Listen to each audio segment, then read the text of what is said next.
Hi, I'm Talia from Little House on Laurel.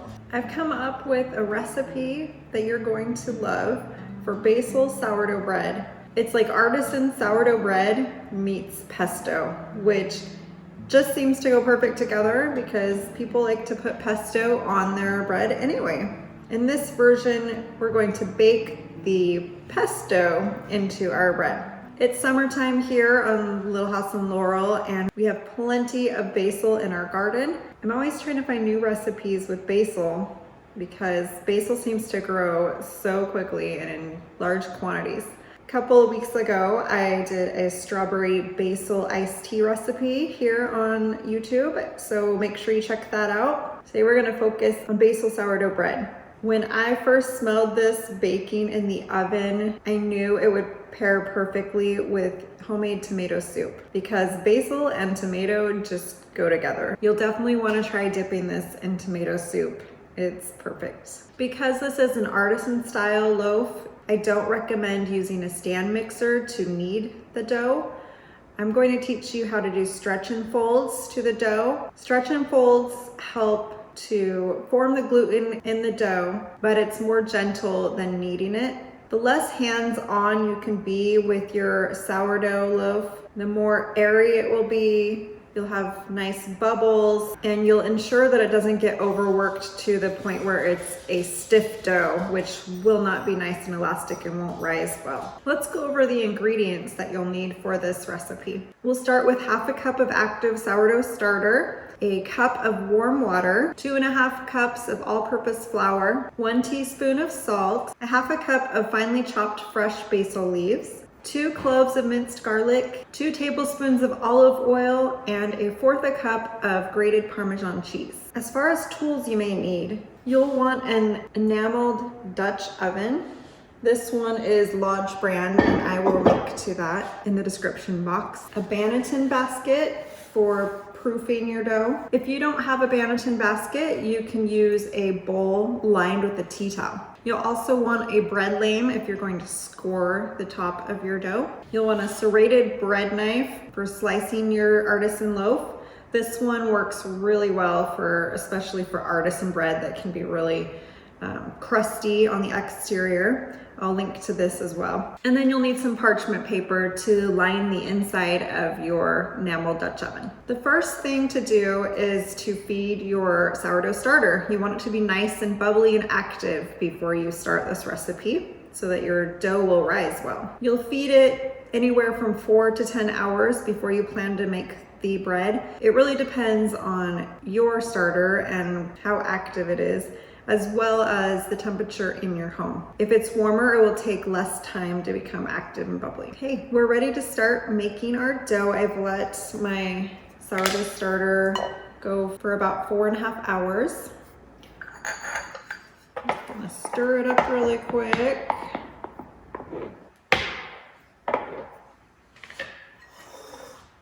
Do a half a cup of that.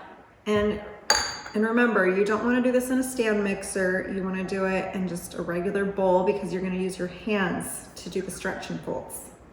So half a cup of sourdough starter.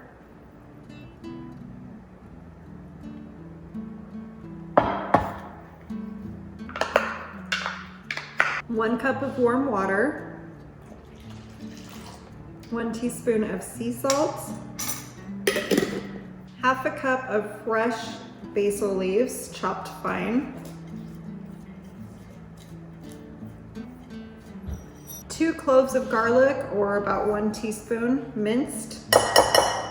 2 tablespoons of olive oil, or I use avocado oil usually.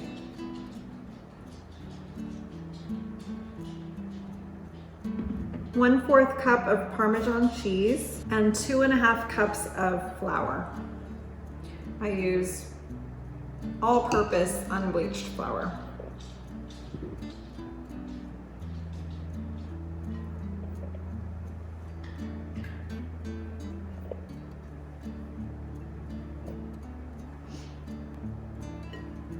Now you're going to use your hands to mix this up. You might want to take off any rings or anything.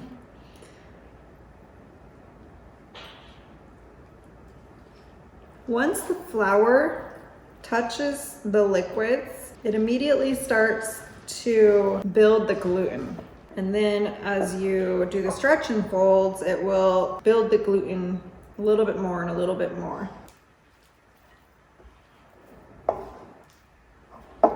As you can see, it's sticking to my fingers quite a bit. Just want to make sure you get all the flour that's on the bottom. Now I'm going to let this rest for 20 to 30 minutes to autolyze, which is just when the flour soaks up all of the liquid.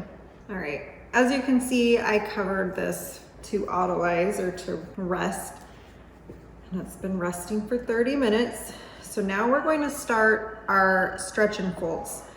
And we're going to do 4 sets. Each set is spread out 30 minutes. You can use a little bit of water to dip your hands in if they start to stick to the dough. You just want to be careful not to add too much water because that can affect the hydration of the dough.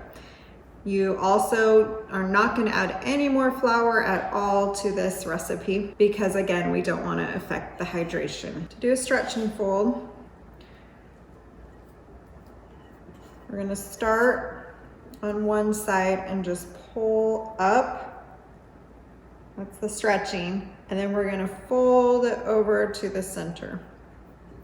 Then you're going to turn your bowl 90 degrees. And you're gonna do it again to that side. So pull from the back, up, and then over. And then we're gonna turn it again. We do this once on each side.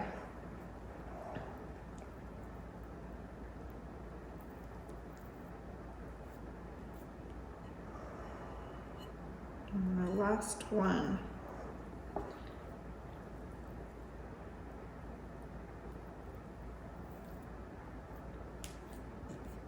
Okay, and we're gonna let this rest for another 30 minutes. I'm gonna cover it and we will come back to it and then do another set of stretch and folds like we just did. Do another set of stretch and folds.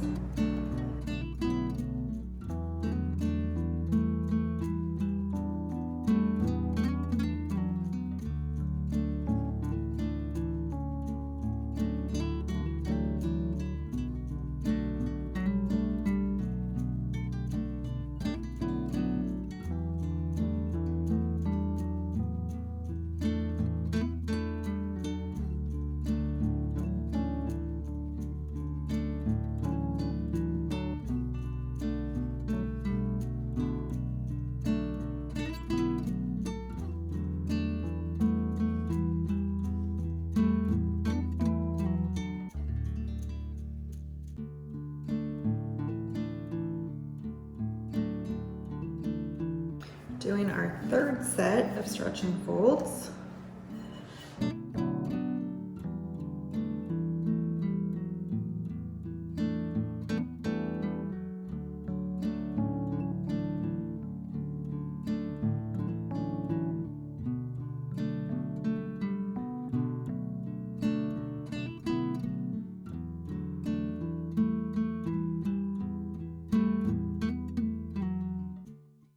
The end of my set of stretch and folds, I'm trying to scrape the bottom.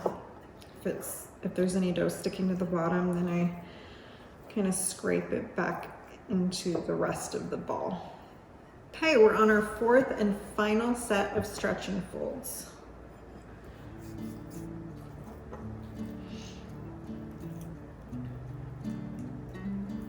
This dough is starting to get some structure to it. It's a little bit easier to handle. It's still sticking a little bit though.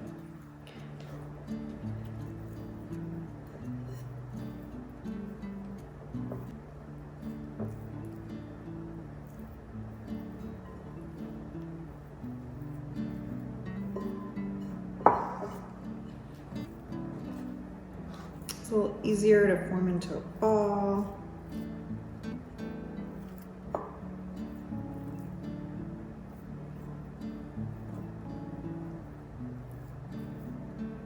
Sometimes you actually have to pull down a little bit in the bottom so you can get it to stretch on the top.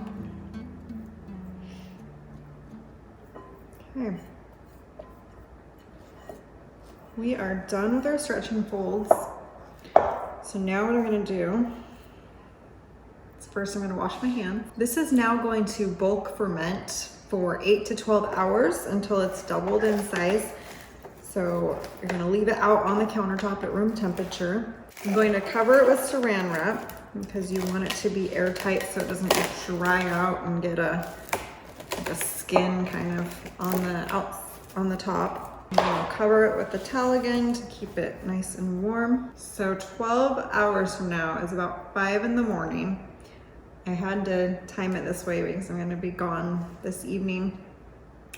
So either when I get home tonight, right before bed, I'm gonna put it in the fridge to finish rising in the fridge overnight since it's gonna be longer than 12 hours, or I'm gonna have to wake up by 5 in the morning. So I'm probably gonna do the first. Normally I would feed my sourdough starter around 12:30 in the afternoon. Around 5:30 I would start mixing the ingredients, doing my 30-minute rest, my stretch and folds over 2 hours. Right before bed, I would be at this point covering it and letting it ferment. It would be ready by about 7 or 8 to go on to the next step. So that is what ideally I would want to do. So what I ended up doing, in case you're wondering, is last night I let this rise for about 5 hours until I went to bed. I put it into the fridge, which slows down the process of rising a lot, but I knew I had to do that or it would get too big overnight. When I took it out of the fridge, it hadn't done much, so I put it back on the counter while I went hiking this morning. It's been almost 3 hours, and combined with the 5 hours last night before I put it in the fridge, it's doubled in size now. As you can see, it looks really good. What we're gonna do now is sprinkle the countertop with some flour, and I'm gonna use my dough scraper to scrape it out of the bowl onto the counter.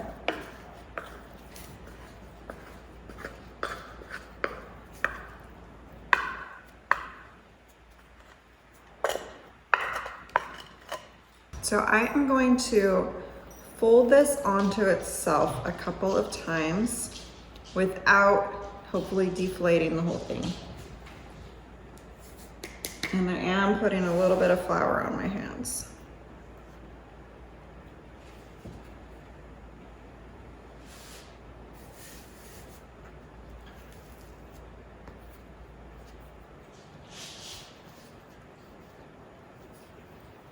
There's a nice big bubble right there, and I don't want to get rid of it. Okay, then you're just gonna kind of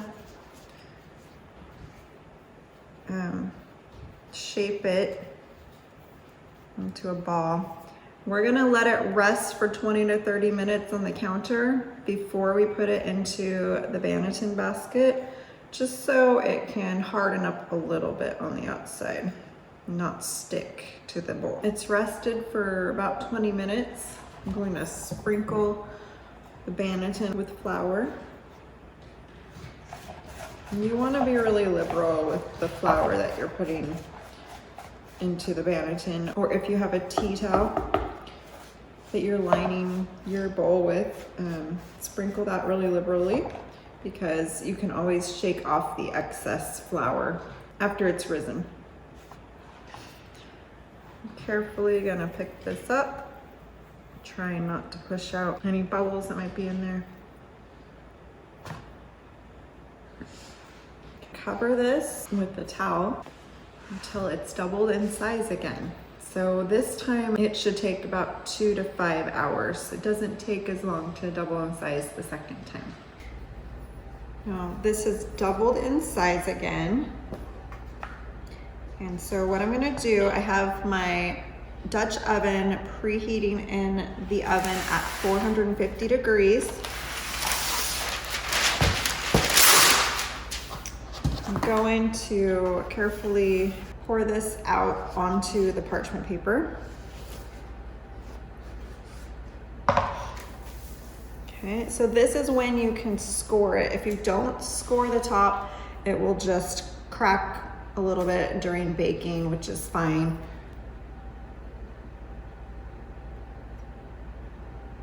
This is something I'm still working on.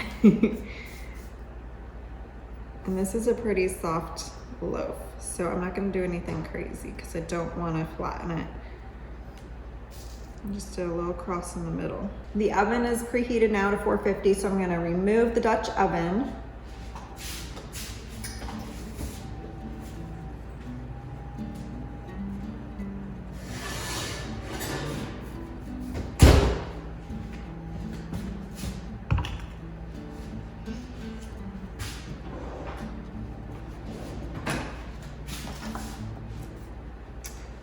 Take the lid off and then grab the parchment paper and just lower it into the Dutch oven. And then you'll put the lid back on. I'm going to bake this with the lid on for 20 minutes, and then I'll remove the lid and bake it for another 5 to 10 minutes until it has a crusty exterior and it's nice and golden brown on top.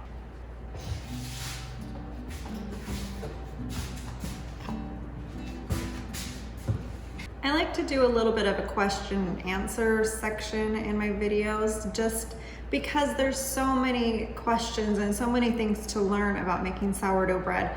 And I know I'm continually learning, and so I just want to share with you a few things today that I've learned. I went over this a little bit already, but why do we do stretch and folds instead of just kneading the bread with a stand mixer or even by hand? Stretch and folds help to develop the gluten in the dough so that it's more easy to work with, and also it will keep its shape a little bit better when it's baked. Stretch and folds do very little hands-on compared to kneading, and they allow more rest between the hands-on part so that the gluten can continue to develop its structure in that resting period. Compared to kneading, which is really vigorous, stretch and fold is gentle and it allows more bubbles to develop in the bread and not to get pushed out like they would during kneading. This is why in the Artisan loaves that you like this, where you do the stretch and folds, there will be lots of nice airy bubbles within the breadcrumb. Another question that you might have is, why does sourdough bread have to rise twice? It's pretty simple. The first time that it rises, it's developing gases, it's developing more volume. But after the first rise, or bulk fermentation as it's referred to, you shape your loaf. You either put it into a bread pan or into a banneton basket to rise again. And when you shape the loaf, it pushes out a lot of that gas that has built up. So if you were to bake your loaf right after shaping it and there's less gas bubbles in the loaf, then your loaf isn't going to rise and expand as much, and you will have a more dense bread. So allowing it to do that second rise, it's gonna build up more gas and it will be a lighter and airier bread. Some people wonder how they can make a more sour loaf. There's a couple of different things. One is that when you go to feed your sourdough starter, if you see that there's the liquid on top called hooch, then instead of pouring that off, you just stir it right back into your sourdough starter. That is more acidic, and so it will add some sourness to your dough. Another thing worth trying is placing your bread into the refrigerator to do its bulk fermentation overnight. It won't rise as much, so you will need to leave it in longer than you would if on the countertop. But when sourdough is at a cooler temperature, it creates more acetic acid, which happens to be a more sour flavor than lactic acid. Like I said at the beginning of my video, this basil sourdough bread pairs really well with tomato soup. It would also be great with any kind of Italian food, like pasta with red sauce or white sauce even. It also is great to turn into croutons if you end up with some leftovers after a day or two. And I do have a video coming out for that shortly for sourdough croutons. I hope you've enjoyed this video today and learned some things worth trying on your sourdough journey. Sourdough isn't about perfection. It's just about learning through trial and error, and no matter what, you can always salvage what you make, whether it's using it for a French toast casserole or croutons or breadcrumbs. You never need to let it go to waste. Just keep baking and keep working on developing and honing your skills with sourdough. If you have any questions or comments, please feel free to comment below. Also in the description box, I'll have a link to a printable recipe for sourdough basil bread, as well as to the sourdough crouton recipe that I talked about. I hope you have a wonderful day, and I will see you again soon. Bye.